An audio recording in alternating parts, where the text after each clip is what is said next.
In this town, there was a man who was mean-spirited and inconsiderate. And one day, he died. And he was put in a coffin and brought to the synagogue.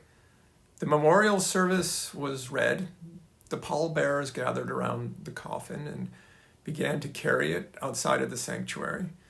But they bumped the doorframe as they were passing through. And the man inside the coffin stirred, and the pallbearers opened the coffin and found that he was alive. They summoned a doctor, and miraculously, this man made like a full recovery and returned to health.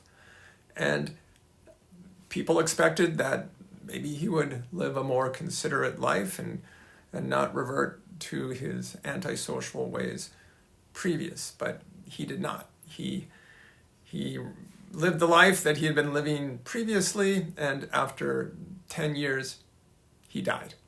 A real death. And they put him in the coffin, brought him back to the synagogue, another memorial service.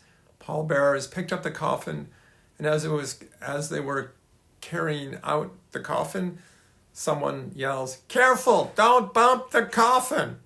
So there it was, don't bump the coffin. In 2005, I started my struggle with cancer. I had about a year of treatment and then a year of recovery. And after that, I enjoyed good health until very recently. And I'm not worried about somebody yelling, "Don't bump the coffin." But what did I do in those 17 years? Well, one thing I was able to do was love on my wife and soulmate, Robin, a whole lot. Without her love and caring, these last few months would have been truly excruciating. Also in these years, I strengthened the relationships that were important to me with my parents, my brother Mike, and my friends in Oregon. I was also able to do interesting work, earn a master's degree, write a book and a bunch of cranky op-eds. I became an activist on issues important to me.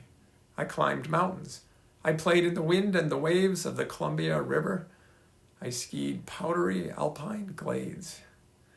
I also enjoyed a fast descent on a well-tuned bicycle. But the single most important thing, the thing that makes all of this even remotely bearable, is that I was able to see my kids grow into the fine people they are today. And take part in their lives. They will have memories of me, serious and comic, and know what kind of person I was. For this, I have infinite gratitude.